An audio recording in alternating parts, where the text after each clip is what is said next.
1 अक्टूबर 2020 को SEBI security and exchange board of India ने IFL AMC में हो रहे फ्रंट रनिंग केस को पकड़ा, तो जिसके चलते आईएफएल एएमसी ने एक एम्प्लॉय को सस्पेंड भी कर दिया।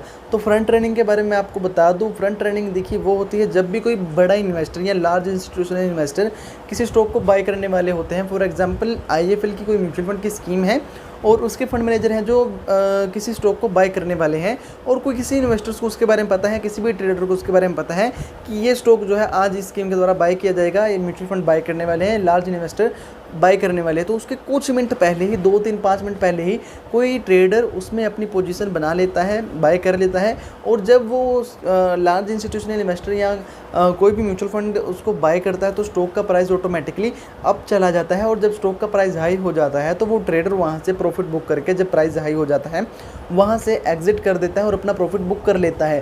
तो जब ऑटोमेटिकली आपको बता दूं कि जब भी जो स्टॉक का प्राइस होता है डिमांड और सप्लाई के ऊपर ही काम करता है, तो जब भी कोई ऐसे में लार्ज इंस्टीट्यूशनल इन्वेस्टर और कोई म्यूचुअल फंड किसी स्टॉक को बाय करता है तो वो ऑटोमेटिकली प्राइस का वॉल्यूम ज़्यादा होती है, वॉल्यूम ज़्यादा होने से स्टॉक का प्राइस अप होता है। तो ऐसे में वो जो वहाँ से प्रॉफिट बुक करके अपना बाद में एग्जिट कर देते थे। तो ऐसे में उन्होंने काफ़ी जो पैसा भी कमाया। तो एक्चुअली में अब आप सोचेंगे कि ऐसा कैसे हुआ, जब एएमसी की तरफ से तो काफ़ी नियम होंगे तो वो ट्रेडर को कैसे पता चला।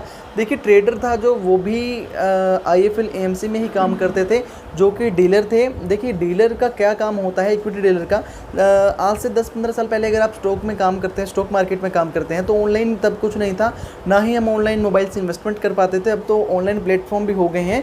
तो जब भी कोई इन्वेस्टर को स्टॉक बाय या सेल करने होते थे तो उनके पास एक इक्विटी डीलर होता था। हर एक ब्रोकर हाउस का इक्विटी डीलर होता है। तो वो डीलर को फ़ोन करते थे, ऑर्डर लगाते थे कि वो इतने स्टॉक को सेल कर दें और इतने को बाय कर लें इस प्राइस पर। तो डीलर का क्या काम होता था, ट्रेड को एग्जीक्यूट करना होता था। जितने इन्वेस्टर्स ने बताया है उस प्राइस पर उतनी ही ट्रेड को जो है एग्जीक्यूट करना डीलर का काम होता था। तो वैसे ही जब कोई म्यूचुअल फंड की स्कीम होते हैं तो आईएफएल एएमसी में भी डीलर है म्यूचुअल फंड की, जो किसी स्टॉक को बाय करते थे तो उनके बीच में भी डीलर होते थे जो कि ट्रेड को एग्जीक्यूट करते थे। तो ऐसे में जब भी कोई म्यूचुअल फंड स्कीम किसी स्टॉक को बाय करती थी तो डीलर को पता होता था कि ये स्टॉक जो है बाय होने वाला है, और बाइंग होने के बाद जब भी कोई लार्ज इंस्टीट्यूशनल इन्वेस्टर या म्यूचुअल फंड इसमें इन्वेस्टमेंट करेगा तो ऑटोमेटिकली शेयर का प्राइस अप जाएगा। तो ऐसे में उनके साथ एक और हिस्सेदारी थे जिनका नाम एंजल ब्रोकिंग के एक सब ब्रोकर थे, उनके साथ उनका कॉन्टैक्ट था, पैचअप था हम बोल सकते हैं। तो वो उनको कॉल करके बता देते थे कि ये स्टॉक जो है म्यूचुअल फंड की तरफ से इस तरह बाय करने वाले हैं, और वो जो सब ब्रोकर थे वो पहले ही उसमें अपने ट्रेड बना के बैठ जाते थे। और जब कोई म्यूचुअल फंड की स्कीम उसमें बाइंग करती थी तो ऑटोमेटिकली प्राइस शेयर का अप जाता था और वहाँ से प्रॉफिट बुक करके वो एग्जिट कर देते थे। तो अभी तक आपको बता दूं कि दिसंबर 2019 से लेके अब तक एंजल ब्रोकिंग के सब ब्रोकर और जो डीलर थे आईएफएल एएमसी के, उनके बीच में अब तक 168 बार जो है बात हो गई है। और वैसे भी अब तक उनके पास कई मल्टीपल अकाउंट्स थे जहां से वो ट्रेडिंग करते थे। Multiple demat account, multiple saving account, multiple काफ़ी अकाउंट थे जिनको कि अब बंद कर दिया गया है, जहां से वो ट्रेडिंग करते थे, जहां पर उनके पैसे ट्रांसफ़र होते थे। और जितने भी अकाउंट थे जहाँ से भी वो ट्रेडिंग करते थे, जितने भी उनके अकाउंट थे सबको फ्रोज कर दिया गया है। वहाँ से कोई भी नकद निकासी या ट्रांसफरेशन अब नहीं हो सकती।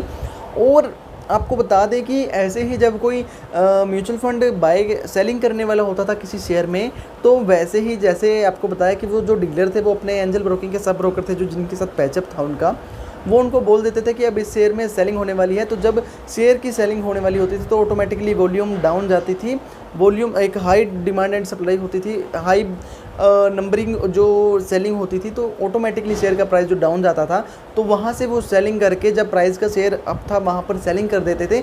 और जब कोई large institutional investor mutual fund की स्कीम जो सेलिंग करती थी तो प्राइस ऑटोमेटिकली डाउन चला जाता था, तो वहाँ पर वो भी वहाँ से भी प्रॉफिट बुक करके एग्जिट कर देते थे। तो बट अब सेबी की तरफ से बोल दिया गया है कि जल्दी से जल्दी 15 दिन का टाइम दिया गया है कि जितना भी प्रॉफिट उन्होंने गेन किया है करप्शन करके, वो 15 दिन के अंदर अंदर डिपॉजिट करवा दें, अदरवाइज़ उनकी तरफ खिलाफ कार्रवाई की जाएगी। खैर कार्रवाई तो अब भी उनकी तरफ हो रही है। गलती थोड़ी सी एएमसी की भी है, क्योंकि जो मोबाइल क्यों लेके जाने दिया डीलिंग रूम में, जहाँ पर डीलिंग होती थी किसी भी, वहाँ पर सिर्फ फंड मैनेजर और जो डीलर होते थे वही बैठे होते थे। बट अब एएमसी की तरफ से एक रोक लगा दी गई है कि कोई भी फंड मैनेजर या फिर कोई भी डीलर पर्सनल फ़ोन लेकर नहीं जाएंगे, और वहाँ पर प्रोहिबिशन रहेगी ड्यूरिंग ट्रेडिंग आवर्स कि कोई भी किसी भी प्रकार की पर्सनल चीज़ या फिर मोबाइल फ़ोन नहीं लेकर जाया जाएगा, ताकि अब आगे से ऐसे काम ना हो, फ्रंट रनिंग केस ना हो। आपको बता दूं कि काफ़ी एमसीज में सेबी की तरफ से तो ये लॉ है, कानून है कि कोई भी फंड मैनेजर या डीलर डीलिंग रूम में पर्सनल मोबाइल लेकर नहीं जाएगा। ओनली जो उनके पास रिकॉर्डिंग कॉल्स होंगी, रिकॉर्डिंग लैंडलाइंस होंगी, वही उनके पास अवेलेबल होंगी।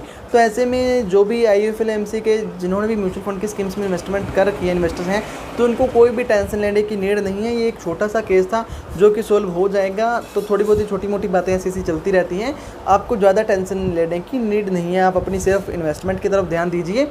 तो बात करूंगा यहीं पर। अगर वीडियो में दी गई इन्फॉर्मेशन में आपको समझ आ गई हो तो प्लीज़ वीडियो को लाइक कर दीजिए और चैनल को सब्सक्राइब कर दीजिए।